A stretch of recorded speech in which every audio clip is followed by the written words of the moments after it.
الحمد لله نحمده ونستعينه ونستغفره ونعوذ بالله من شرور أنفسنا ومن سيئات أعمالنا. من يهده الله فلا مضل له ومن يضلل فلا هادي له، وأشهد أن لا إله إلا الله وحده لا شريك له، وأشهد أن محمدا عبده ورسوله. يا أيها الذين آمنوا اتقوا الله حق تقاته ولا تموتن إلا وأنتم مسلمون. يا أيها الناس اتقوا ربكم الذي خلقكم من نفس واحدة وخلق منها زوجها وبث منهما رجالا كثيرا ونساء، واتقوا الله الذي تساءلون به والأرحام إن الله كان عليكم رقيبا. يا أيها الذين آمنوا اتقوا الله وقولوا قولا سديدا يصلح لكم أعمالكم ويغفر لكم ذنوبكم، ومن يطع الله ورسوله فقد فاز فوزا عظيما. أما بعد، فإن خير الحديث كتاب الله، وخير الهدي هدي محمد صلى الله عليه وسلم،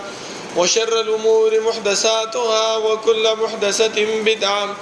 وكل بدعة ضلالة، وكل ضلالة في النار. أعوذ بالله من الشيطان الرجيم. بسم الله الرحمن الرحيم. قاف والقرآن المجيد،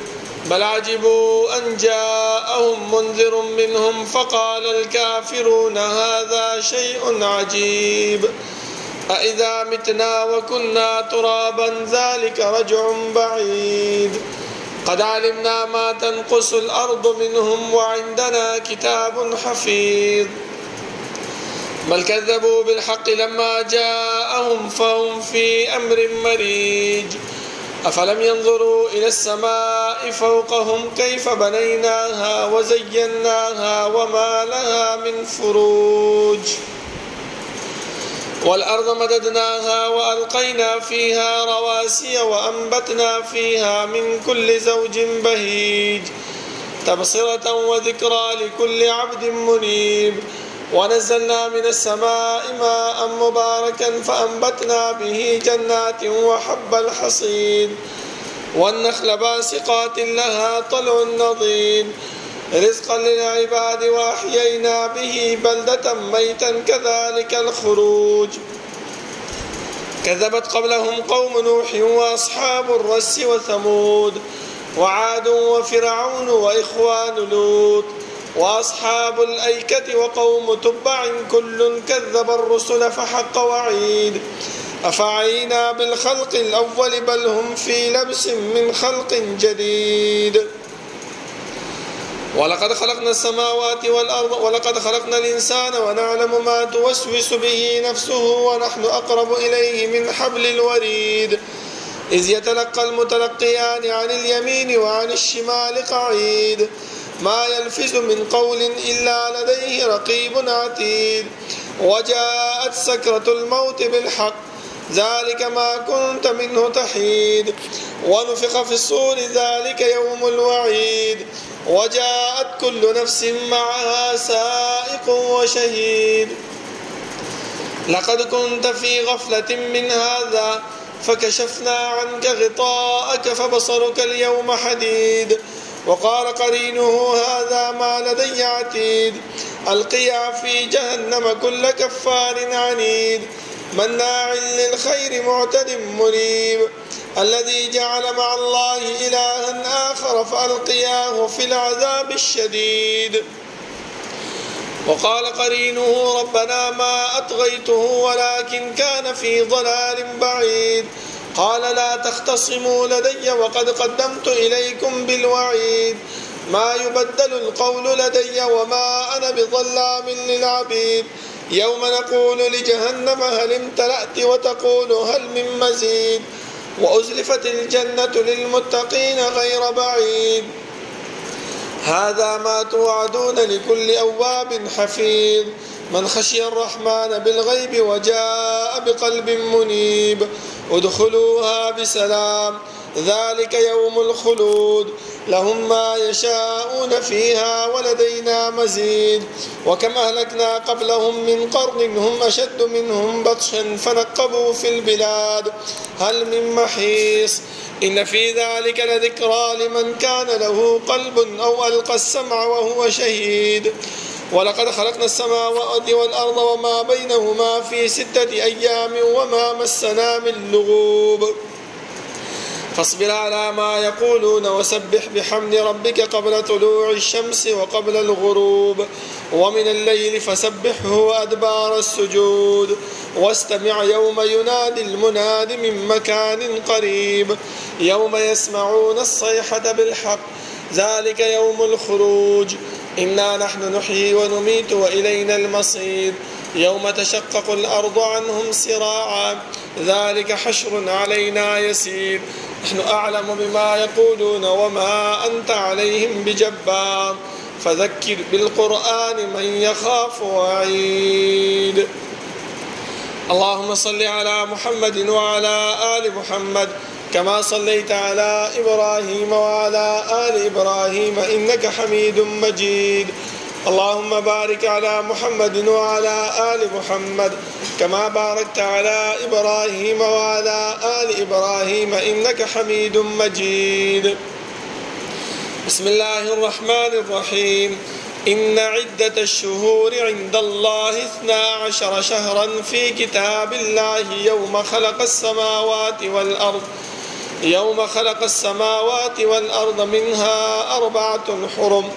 ذلك الدين القيم فلا تظلموا فيهن أنفسكم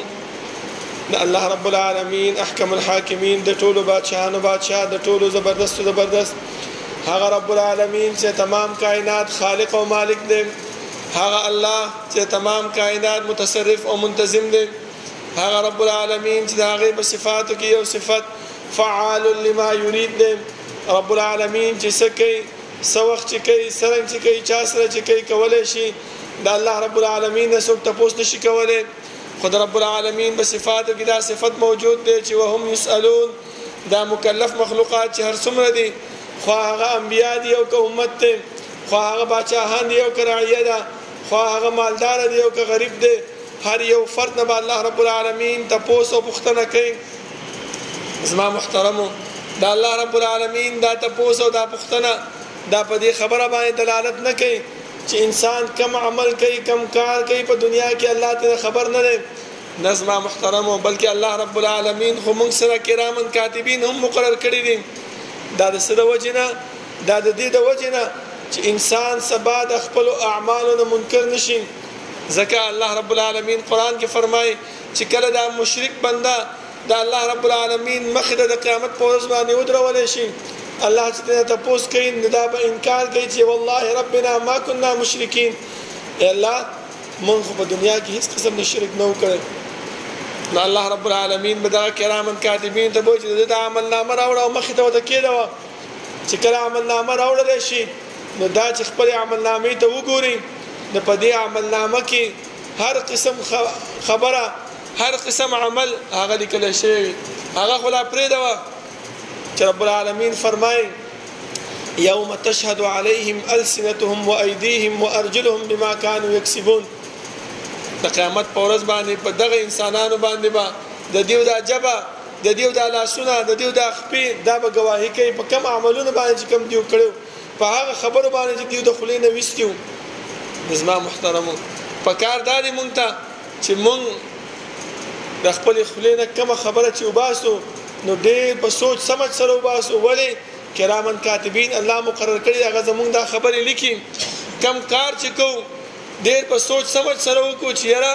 سبحان رب العالمین تاسو کوي نو زه جواب ورکوم کم زیاده چې زو قدم اوچتو نو ډېر سوچ سمج سره اوچت کو چې یاره سبحان الله رب العالمین تاسو کوي نو څه جواب ورکوم دا الله رب العالمین لکونو کرورونه رحمتونه په جناب محمد رسول الله صلی الله علیه وسلم باندې چې هغه موږ ته الله رب العالمین ذات او صفات دا الله اسماء او احکام دا الله رب العالمین د وحدانیت طریقې راته وښودلې او هغه لارې او هغه طریقې هم راته وښودلې چې په هغه باندې عمل کول سره موږ د رب العالمین رضا او جنت حاصلولی شو او هغه لارې او هغه طریقې هم راته وښودلې چې د هغې باندې د اجتناب سره د هغې نه ځان ساتلو سره موږ د رب العالمین د قهر او د غضب نه بچ کیږو. زما محترمو ما چې کوم یو آیات ستاسو په حضور کې ولوستو رب العالمین په دې کې موږ ته دا خبرې طرف ته اشاره کوي چې انسانانو الله رب العالمین په نیز باندې د کال میاشتې دا 12 دي خو دې کې 4 میاشتې داسې دي چې هغه د حرمت والا دي. په دې 4 میاشتو کې چې انسان عمل کوي کم کار کوي د رب العالمین د رضا کولو لپاره الله رب العالمین د هغه اجر او ثواب د انسان لا ډبل او دوچند ورکوي او چې کوم انسان ګناه کوي نو د هغه عذاب هم دوچند د زما محترم. اوس دا وګورو زمونږ بعض خلک داسې دي چې هغه څه کوي صرف د قران کریم آیات قران کریم پیش کوي قران کریم داسې قران کریم هغه سي لیکن د رسول الله صلی الله علیه وسلم حدیث چې د قران کریم تشریح ده هغه طرف ته نه ورځي. اوس کچرته موږ صرف د قران کریم عظمت بیان کو قران کریم بیان کو نو قران کریم هم ته دا ویل چې منها 4 حرم 4 میاشتې دي کې د حرمت والا دي هغه 4 میاشتې د قران تاسو د الف لام نواله ته ورناسه پورې ولټوي د دې 4 میاشتو تذکرہ پکې نشته ده. دا به موږ د کم ځنه حاصلو کم ځنه به اخذ کو دا 4 میاشتو اخذ به موږ د رسول الله صلی الله علیه وسلم د احادیث نه بکو چې هغه موږ ته تشریح کړی ده. رسول الله صلی الله علیه وسلم فرمایي چې درې متوالیانې درې پر لپسې میاشتې او یو هغه میاشت چې د جمعه الاخر او د شعبان په منځ کې چې هغه رجب میاشت او پر لپسې میاشتې کوم یو دي ذوالقعده ذوالحجه محرم دا درې پر لپسې دي. اوس دا خبرې زما محترمو کوم صرف قران کریم ته توجه کو د قران کریم عظمت بیان کو د قران کریم کې چې الله رب العالمین توحید طرف ته اشاره کړې ده د شرک نه مذمت کړی دی په هغې باندې روان شو په هغې باندې درسونه کوو په هغې باندې اجتماعات کوو په هغې باندې خلک رابلو ټیک ده دا خبره صحیح ده خو چې یو انسان د توحید ومنلو شرک نه ځان وساتلو الله رب العالمین هم په دغه قرآن کې فرمایي امام ابن تیمیه رحمه الله دې طرف ته اشاره کړې ده چې قیامت په ورځ به رب العالمین د دې انسانانو نه به 2 تپوسه نور کوي چې ماذا کنتم تعبدون د چا عبادت دې کولو سبو توایو زما محترمو. دویم تپوس ماذا عجبتم المرسلین ما چې کوم پیغمبر د لګره دا غیم څونه خبره منلې و او چې موږ د قران پسې نه ختیو او د رسول الله صلی الله علیه وسلم راوړل شوی دین دا غي احکامات هغه طرف ته توجه نه ورکو هغه طرف ته نزو هغه خلکو ته نه بیانو نو سبب د دې سوال الله رب العالمین څه جواب ورکوي چې ماذا عجبتم المرسلین ما چې کوم پیغمبر درلګلو دا هغه پیغمبر سونه خبره منلې و سونه اجابت هم کړو. نظام محترمو دې طرف ته توجه پکار ده ځکه محرم میاش په مونږ باندې روانه ده او دا محرم میاش دا د عظمت ولا د میاشتونه ده او په دې کې نیک اعمال هغه رب العالمین ته ډیر محبوب دي.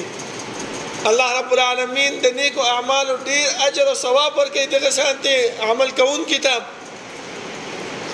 نو ولې مونږ چې کوم دینو د خپل عملونو ځان رستو کو او د دې اجر او ثواب نه ځان رستو کو زما محترمو پکاردار چې دې طرف ته مونږ توجه کو او دا اعمال خپل ژوندۍ کې راولو چې سبا د رب العالمین خواله ورشو رانه تاسو کوي چې انسان دا عمل دې کړو ولې دې کړو نو ته وایو چې الله تا پیغمبر را لګلو اگر ته ویلو چې دا 4 میاشتې د عظمت او د برکتونو والا میاشتې دي په دې کې چې د اجر او ثواب د اعمال هغه دوچند ملاويږي نو ځکه مې دا کړو. نظام محترمو په دې کې یو عمل هغه ذکر اذکار دی د قران کریم تلاوت دی د الله رب العالمین طرف ته راتګ دی منځ په وخت باندې ادا کول دي دا ټول اعمال د دې اجر او ثواب الله ډبل ورکوي. خو یو عمل چې مونږ ته پیغمبر خود له هغه څه دی رسول الله صلی الله علیه وسلم فرمایي چې افضل الصلاه بعد الصلاه المكتوبه صلاه الليل غوره منځ د فرضي مانځه نه وروسته هغه څه دی د شپې منځ دی قیام الليل دی وافضل الصيام بعد رمضان شهر الله المحرم او غوره روزه د رمضان د روزې نه وروسته هغه کومه میاشت ده هغه د الله رب العالمین میاشت محرم ده وګورئ زما محترمو دومره فضیلت چې الله رب العالمین دې میاشت نوم خپل ځان سره وتړلو چې شهر الله المحرم د الله رب العالمین میاشت محرم ده سوچو کې چې په دې کې عمل کو نیک اعمال کو د رب العالمین د رضا کولو کوشش کو د رب العالمین د خوشنودي حاصلولو کوشش کو نو اجر به موږ له الله راکې کنه راکې رسول الله صلی الله علیه وسلم چې کله مدینه ته هجرت وکړ او چې وی قتل د محرم په لسمه ورځ باندې يهودو روزه نیوله پیغمبر ته تاسو کو چې دا ولې وای دا هغه بهترینه ورځ ده هغه نیکبخته ورځ ده چې رب العالمین فرعون تباکو او موسی علیه السلام له نجات ورکو موږ داغه په خوشاله کې دا روزه نیسو رسول الله صلی الله علیه وسلم فرمایي نحن احق بموسی منکم من خو زیات حقدار د موسی علیه السلام باندې پتا سونه چې موږ د دې روزه ونیسو حکم وکړو چې دا روزه ونیسو بیا صحابه کرام خو چې کوم خبره به وته وکړې شو پاغه باندې به سم دستي عمل کولو داری کو ته فرمایي چې دا الله رسوله دا يهود دا خو د دې خبرې تعظیم کوي او تا مونږ ته ویلي چې خالف اليهود د يهودو سره مخالفت کوي په هر کار کې نو دا خو چې مونږ د لسمې ورځې روزه نیسو دا خو د دې سره موافقت راغی نبی رسول الله صلی الله علیه وسلم حکم وکړ کچرته الله رب العالمین زکال له ژوندې اوساتلمه زبده نهمه ورځې روزه هم نیسم کوم ورځې روزه نیسم د نهمه ورځې روزه هم نیسم اوس دا ورځې په مونږ باندې روان دي او دا روزې په مونږ باندې را روان دي بلکې رسول الله صلی الله علیه وسلم فرمایي چې کوم انسان د عاشوري روزهونی ولا الله رب العالمین د دې تیر شوی د کال روزې ګناهونه معاف کوي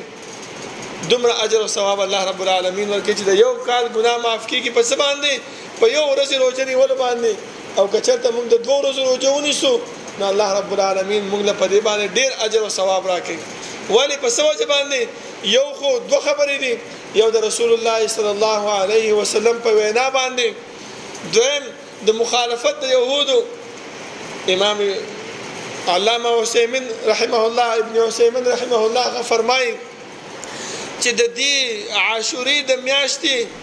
دا روزي دا په څلورو مرتبه باندې تقسیم دي یو مرتبه هغه څه شي چې یو انسان څوکي د نهمه ورځې روزه هم ونیسي د لسمې هغه ونیسي او د یو لسمې هغه ونیسي ولی د نهمه ځکه چې پیغمبر حکم کړی دی چې زبا الله رب العالمین ژوندې وساتله ما دا قولی حکم دی زما محترم او عاشوره خو دی وجه چې پیغمبر ویلی دی چې نحن احق بموسی منکم موږ زیات حقدار د موسی علی السلام تاسو باندې او یو لسم کچرته د یو انسان نه د نهمه ورځې پاتې شو ناغری سوګي د یو لسم ور سره ونیسي کچره دا درې وانه یو ځای شي نو دا کړی مضبوطه کړی شو دا وای دیم مرتبه کې هغه د اسما محترم چې یو انسان صرف نهمه او د لسم ورځې روزه ونیسي ځکه رسول الله صلی الله علیه وسلم د يهودو د مخالفت د وجه نه دا خبره کړې و درې مرتبه هغه د اسما محترم چې یو انسان د لسم ورځې او ورسره د یو لسم ونیسي دا هم په دې خبره باندې دلالت کوي چې د يهودو سره کوم مخالفت کوم موافقت سره غره د هغه مخالفت راشي ځکه مخکې غوته پرې خوسته نه همې نو د مخالفت د وجه نه هغه کوم ورځ ونیسي د یو لسم د ورځې ونیسي او څلورم هغه دا دی چې صرف انسان ګرمي ده بیمار ده تکلیف ده ورته د لسم هغه ونیسي نو د یو کال ګناهونه الله رب العالمین معاف کوي هغه حکم برقرار پاتې کیږي زما محترم نو دا خو د روزي حکم نه پدې میاش کې او د دې تاسو ته پته ده چې الله رب العالمین فرمایي چې روزه انسان مال نسی او د هغه بدله بز وانا اجزي به او زب ولا هغه بدله ورکوم نو چې دومره لوی روزه دومره عبادت دومره ثوابونه دومره اجر او بیا موږ پدې کې سستی کوو او ځان د دې غافل ساتو زما محترمو پکار نه ده. اوس دلته زمونږ په پاکستان کې دا مسله ده اختلاف المطالع. څوک چې دی نو اخترونه او روجې چې دی نو د سعودي سره کوي، څوک د پاکستان سره کوي. نو چې کم کسان د سعودي سره اختر او روجه کوي د هغو نهمه چې دی نو د پیر په ورځ راځي او لسمه د منګل په ورځ باندې راځي. او کم خلک چې د پاکستان سره کوي اختلاف د مطالع ولا اعتبار ورکوي نو هغه منګل د ورځې د نهم تاریخ راځي او د بود ورځې د لسم تاریخ راځي. زما محترم دا ورځ یاد وساتئ چې د نه پاتې نشي. او کچته یو انسان داسې وکړي چې د پیر د دې ورځې نه ونیسي چې د رسول الله صلی الله علیه وسلم فرمایي چې نیک اعمال برخیږي او پیغمبر فرمایي چې دا خوښ ګڼم چې الله رب العالمین د زما عمل وخیږي او زه روجي په حالت کې د پیر ورځې د هغې د وجې نه ونیسي، منګل د نهمې ورځې ونیسي او بود د لسمې ورځې ونیسي. او دا زیارت بیا هم چې د هغې ده چې نیک اعمال برخیږي او پیغمبر فرمایي چې زه دا خوښ ګڼم چې زما عمل هم چې دی نو الله ته وخیږي او زه د روجې په حالت کې. نو دا ټوټل څو شي زما محترمو؟ 4 ورځې شي. او که یو انسان باندې تکلیف وي، بیمار وي، سخته وي نو هغه د یو ورځې ونیسي او یا چې دی نو 2 ورځې ونیسي، منګل او د بود. اوس راځو دې خبرې ته چې محرم میاشت ده په دې کې کوم واقعات شوي. ځکه زه یو جماعت ته تللی وم زما محترم، ما هلته د حسین رضی الله عنه د شهادت واقعه ذکر کوله. په دې جماعت په منځ کې یو کس راپاسېده، موږ ته ویل چې دا مه بیانوه، دې کې د یزید خبرې کېږي او هغه مه بیانوه، هغه چې څنګه وو هغه شانتې وو. نو که تاسو دا خبره بد نه ګڼئ نو د حسین رضی الله عنه د شهادت واقعه به زه تاسو ته بیان کړم. زما محترمو، حسین رضی الله عنه په مدینه منوره کې پاتې کېدلو چې کله معاویه رضی الله عنه خلیفہ شو د حسن رضی الله عنه نه وروسته هغه چې خپل خلافت تیر کو آخري وختو کې هغه څه وکړل؟ هغه د خپل زوی یزید د پاره بیعت کولو چې زمانه وروسته بس ما باچا سوګي یزید به. دا صحابه کرام یو څو کسانو درې څلور په مدینه کې پاتې کېدل. معاویه رضی الله عنه دا هغه وخت کې گورنر ته حکم وکړو چې د ټول خلکو نه بیعت د یزید د پاره واخلي. دغه څلور صحابه کرام ورته وایي چې مونږ بیعت نه کوو. ولې؟ که مونږ بیعت وکړو نو بیا به خبره پاتې نشي، بیا به مونږ ته دا پته نه لګي چې اوس خلیفه څوک دی، یزید دی او که معاویه رضی الله عنه دی. نو هغه دا خبره ونه منله. معاویه رضی الله عنه خبره سخته کړله. دا صحابه کرام لاړل مکې ته، ځکه مکه داسې ځای دی چې هغه د حرمت والا ځای دی. الله رب العالمین او رسول الله صلی الله علیه وسلم موږ د هغې نه منع کړي یو چې د هلته به نه جنګ کوئ، نه به کنځل کوئ، نه به بدرت کوئ، نه به کوم شی شکوئ، نه به کوم ځناور په هغې کې وژنئ. هغه د حرمت ځای دی. هغه صحابه کرام مکې ته لاړل. چې مکې ته لاړل دلته کوفې والا خبر شو چې یاره د معاویه رضی الله عنه او د حسین رضی الله عنه په منځ کې خبره سخته شوې ده او نور صحابه کرام هم پکې دي. نو چې معاویه رضی الله عنه مدینې ته راغی او خبر شو چې صحابه غوښتلې مکې ته، هغه مکې ته راغی. چې مکې ته راغله دلته عبد الله ابن عمر رضی الله عنه او یو صحابي بل هغه په وفات شو. هغه د دنیا نه رحلت وکړو، پاتې شو 2-3 صحابه چې په هغه کې عبد الله ابن زبیر، حسین رضی الله عنه یو صحابي بل هغه پاتې شو. دی کوفی والاو حسین رضی الله عنه ته خطونه راولېږل چې یاره ستا د حسین معاویه رضی الله عنه سره نه لګي او مونږ چې دی نو ستا خیال ساتو. او وګوره په هغه وخت کې د کوفی والاو هلته اعلان وکړو، ډېر خلک ورسره جمع شو د حسین رضی الله عنه په بیعت کې. او تر دومره خطونه یې ورته ولېږل چې یو شکرۍ او یو کنډولی پکې د خطونو نه ډک شو د هغې د اتحاد باندې او د هغې په اتفاق باندې. دلته حسین رضی الله عنه تیار شو چې زه کوفې ته ځم. صحابه کرامو حسین رضی الله عنه ته دا مشوره ورکړله چې ګوره حسین دی عراقیانو دی کوفیانو خواله مه ورځه، ولې دی ستا والد او ستا ورور سره کوم عمل کړی دی هغه عمل دیو تاسو هم کوي د دیو دی خبر باندې دوکه کېګه مو بس انسان دې اجل راغسته حسین رضی الله عنه د هغه صحابه کرامو خبرونه منله او روان شو چې کله روان شو زما محترم په نیمه لار کې وسره خلق ملاویدل په دغه وخت کې حسین رضی الله عنه خپل ترزوی عقیل رضی الله عنه هغه مولګلو چې ورشه وګوره دا کوفی والا چې کوم خبره کوي آیا دا صحیح ده او که غلط ده عقیل رضی الله عنه چې وکتل دا کوفی والا د حسین رضی الله عنه سره د اتفاق باندې ډیر برابر وو هغه جواب ولګلو چې او راځه دلته کوفیانو څوک دا عقیل رضی الله عنه ونیول او شهید کو خو چې کله حسین رضی الله عنه د مکې نه را واپس او را روانو په دلاره کې ورسره کم کسان چې مکې ته راتلل د کوفې نه هغه ورسره ملاو شو او هغه نه چې تاسو کو دا هغه وخت راوتی او دا خلک چې کله حسین رضی الله عنه لا شهید شوی نو هغه وته چې او لار صفاده خلک ستاپ موافقت کې ستاپ دغه کې راوتی دي زما محترمو حسین رضی الله عنه چې راغی دلته یزید رحمه الله هغه چې دینو د هغه وخت کې کوم گورنر چې په کوفه باندې او نعمان ابن بشیر رضی الله عنه صحابي او نرم دل سره هغه بدل کو او عبد الله ابن زیاد دا یو سخزره سره هغه مقرر کو چې کله مقرر کو زما محترم هغه ته ویلي چې ګوره د حسین رضی الله عنه سره په جنگ هم نه کې او هغه به شهید کې هم نه صرف هغه په دې خبره باندې راضي کې چې ما سره څوکي بیعت وکي چې کله لخر راغی د یزید رحمه الله او حسین رضی الله عنه ته ویلي حسین رضی الله عنه د درې خبرې وکړلې چې ما پرې دی چې زه جهاد لازم چې کوم ځای کې یزید نور مجاهدین لګلي یا ما پرې دی چې یزید رحمه الله خپل لازم او بیعت ور سره وکم او یا ما پرې دی چې مکې ته چې کوم ځای راغلی ملته واپس شم خو دې عبد الله ابن زیاد دا خبرونه منله ورته ویل چې یاره موږ ما سره په دلته بیعت کې کنه نه موږ ته نه پرېدم هیڅ طریقې سره زما محترم جنگ ګرم شو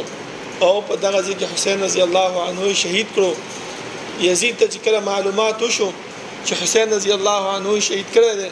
نو هغه ډیر بد رد ویل دی عبد الله ابن زیاد ته او ډیر خفه شو او د دې چې کوم ماشومان باقی پاتې او هغه په شام کې یو میاشه پورې وساتل او د هغه عزت او احترام وکړو ډیر په خمد طریقې سره مدینه ته واپس کړ زما محترم دلته اوس مونږ څه کوو مونږ دا کوو چې د حسین رضی الله عنه ته خ القابات ورکو ټیک دا بیان د چې ورکړی شي ځکه صحابي وو ځکه د رسول الله صلی الله علیه وسلم نو سیو ځکه د جنت سردارانو کې ورکول پکار دی خو بل طرف ته مونږ څه کوو دی یزید ته بد رد وایو کنزل کوو لیکن دا نه دی کول پکار ولی یزید چې هغه تابعی خپل پلار معاویه رضی الله عنه لیدل او چې هغه صحابي او د تابعی ته تعریف هم داده چې کم انسان صحابي د ژوند په حالت کې ولیدي او دا هغه کوم عمل باندې روان شي نو دا انسان تابعی وي او تابعی بس بد رد ویل هغه صحیح خبره نه د زما محترم او بل فضیلت دا به بیان کوم چې کله حکیم ابن حزام رضی الله عنه دا هغه مور او کبيبي وا هغه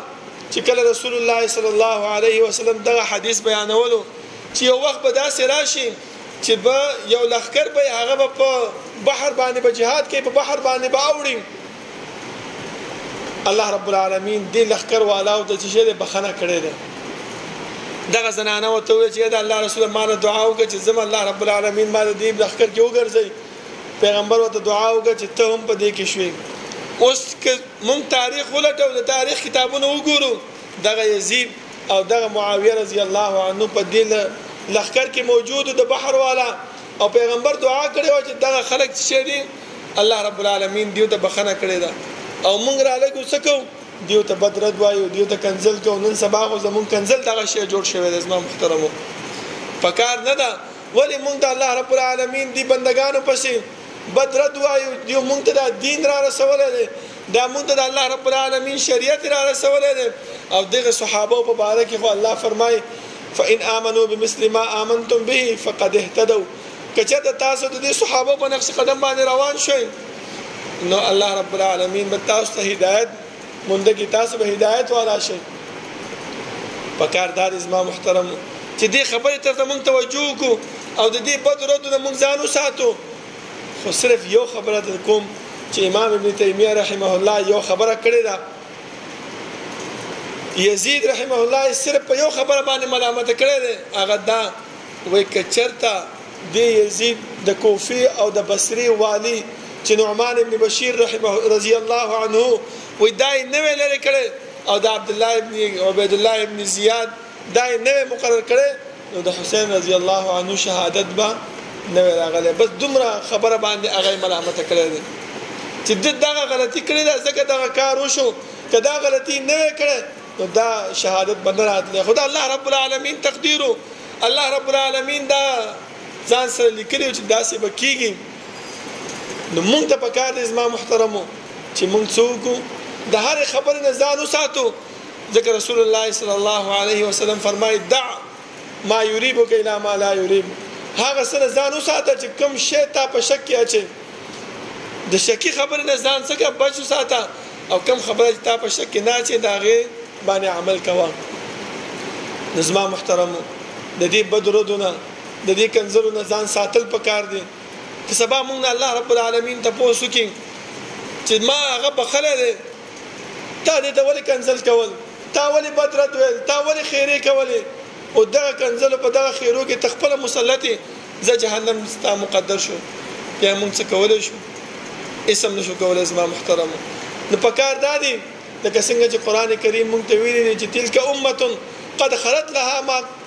کسبت دا یو امه یو ډله چې زموږ د مخکې تیر شوی ده الله رب العالمین پوهیږي چې کوم اعمال هغه کړی دي مونږ د څه پکار دي دا بدرت ویل نه دي پکار دا خیری کول نه دي پکار دا غلط نوم استعمالول دا نه دي پکار الله رب العالمین دعا ده چې الله رب العالمین د عمل کولو توفیق راکړي او الله رب العالمین دې زموږ په ژوندۍ کې هغه اعمال راولي چې هغه زموږ د جنت د تلو ذریعہ وي او د رب العالمین د خوشنودۍ ذریعہ وي اقول قولي هذا واستغفر الله لي ولكم ولسائر المسلمين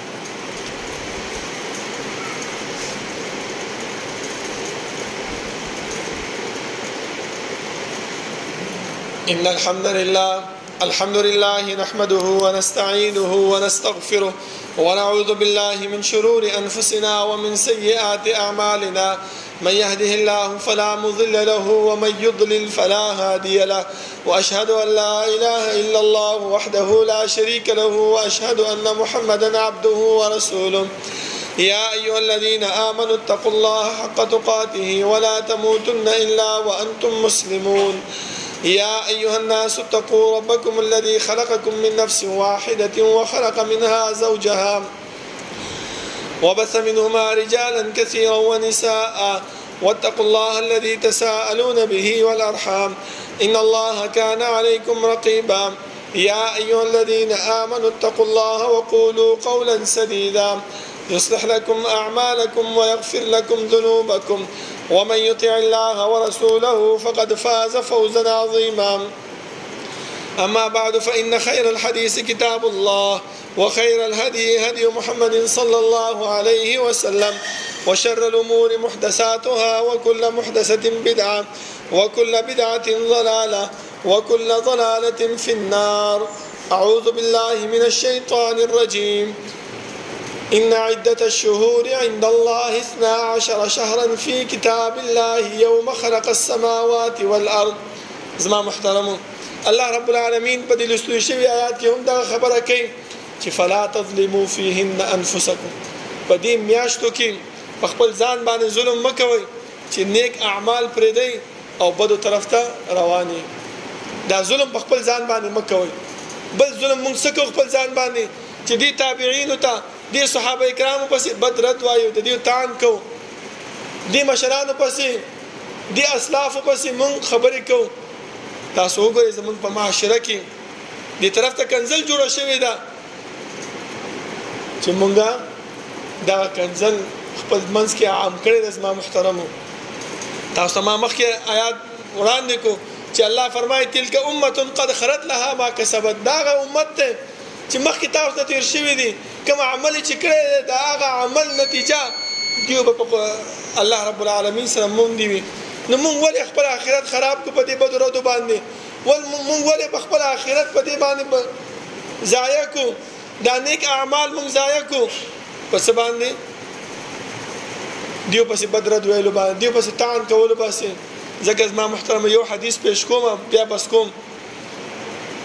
هغه حدیث رسول الله صلی الله علیه وسلم یو ورځ د صحابانو ته پوښتنه کو چې من المفلس فیکم از ما صحابه تاسو کې غریب سره څوک دی دا خبره ما ته بیان کړي صحابه فرمایل چې من لا درهم له ولا متاع اذا الله رسوله مفلس او غریب هغه انسان دی چې پیسې ورسره نه بنگلا ورسره نه گاډي ورسره نه رسول الله صلی الله علیه وسلم فرمایل چې ټیک ده ستاسو په نسبت باندې په دنیا کې دغه صرف غریب دی خدای الله رب العالمین په نسبت باندې غریب انسان هغه دی چې یاتي یوم القیامت چې د قیامت په ورځ باندې راشي ډیر منځونه راوړي وي ډیر زکاتونه ورکړي وي ډیر صدقې او انفاق کړي وي ډیر حجونه او عمرې کړي وي ډیر قیام الليل کړي وي ډیر د قران کریم تلاوت کړي وي ډیر نیک اعمال کړي وي خو چې الله رب العالمین مخ ته ودرېږي الله دې تاسو کوي نو په دغه وخت کې په حساب او کتاب کې هغه ځنه یو کس راشي چې الله دې انسان ماته بدرد ویلیو دې انسان ماته کنزل کړیو بل ځنه بل کس راشي چې الله دې انسان زما عزت لوټ کړو اے الله د ما پاسه تان کړو د ما پاسه دغه شان خبرې کړې وي د داسې ویډیو د داسې ویډیو او یو وګت لین لګیدلې وي د خلکو واپسې رسول الله صلی الله علیه وسلم فرمایي چې الله رب العالمین با ملائکه ته حکم وکړي چې د دې کم نیک اعمال دي چې د منځونه راوړي دي روزي راوړي دي صدقې دي عمرې دي حجونه دي د قران کریم تلاوت دي ذکر اذکار دي منځونه دي دا ټول د کسانو نور کې چې چا پسې غیبت کړي دي چا پسې بدرت ویلي دي چا پسې تان کړي دي دا نیک اعمال به هغه ور کړی شي چې کله نیک اعمال ختم شي ملائک به تاسو کې چې الله اوس خو نیک اعمال ختم شي اوس څه وکم الله رب العالمین به ته چې اوس د دې کم خلکو په چې خبرې کړې دي د دې د بد عمل لاواله او دې د دې په اعمال کې واچو دا هغه بد عمل د ګناه عمل د جهنم د تک عمل هغه به زمونږ په دینه کې اعمالو کې اچول کېږي چې کله ډک شو بیا به الله ملائکه ته حکم وکړي چې اوس پر مخه جهنم ته راکاږي 50 کاله 60 کاله او یا کاله زمونږ په دنیا کې عمر ده مونږ نیک اعمال دې لپاره کوو چې سبا قیامت کې بچ شو او قیامت په ورځ باندې دغه خلک چې کوم پسې مونږ بدرت ویل دي هغه راشي او زمونږ د نیک اعمال مونږ نه ویسي نو زمونږ د خواري د مهنت دا څه شو تباہ او برباد شو د پکاردار ازما محترم او د دې صحابه کرامو د دې اسلاف پسې د دې مشرانو پسې بدرت ویل تان کول دا نه دي کول پکار ازما محترم د دې ځان ساتل پکار دي او د دې میاش کې چې کم داروجه ده د نهمه او د لسمه ما تاسو مخ کې ویلې چې کم انسانان د سعودي سره نیول غواړي نو د هغه نه هم کم ورځ راځي د پیر ورځ راځي او لسمه کم راځي منګل ورځ راځي او کم خلک چې د پاکستان سره نیول غواړي د هغه نه هم د منګل ورځ راځي او لسمه د بود ورځ راځي دغه روزي یاد وساتئ چې الله زموږ تیر شوی ګناهونه هم معاف کړي او اجر او ثواب هغه زموږ ته الله رب العالمین زموږ نیک اعمالو کې ډبل واچي الله رب العالمین د عمل کولو توفیق راکړي او الله رب العالمین د هغه اعمال زموږ نه واخلي چې هغه د جنت ته د تلو ذریعہ وي او زموږ د روزمره ژوندۍ کې د تان بازی دا کنزل دا غیبت دا د الله رب العالمین زموږ نه لري کی او موږ د الله رب العالمین د دین او ساتي زموږ بیمارانو د الله رب العالمین شفای کامله عاجله ورکي زموږ مرحومین ته چې کوم رشوي د الله رب العالمین دی او ته قبر منور کی او د هغه درجات بلند کی او الله رب العالمین جنت الفردوس ته هغه نصیب کی ربنا لا تزغ قلوبنا بعد إذ هديتنا وهب لنا من لدنك رحمة إنك أنت الوهاب ربنا اغفر لنا ولإخواننا الذين سبقونا بالإيمان ولا تجعل في قلوبنا غلا للذين آمنوا ربنا إنك رؤوف رحيم ربنا لا تؤاخذنا إن نسينا أو أخطأنا ربنا ولا تحمل علينا إصرا كما حملته على الذين من قبلنا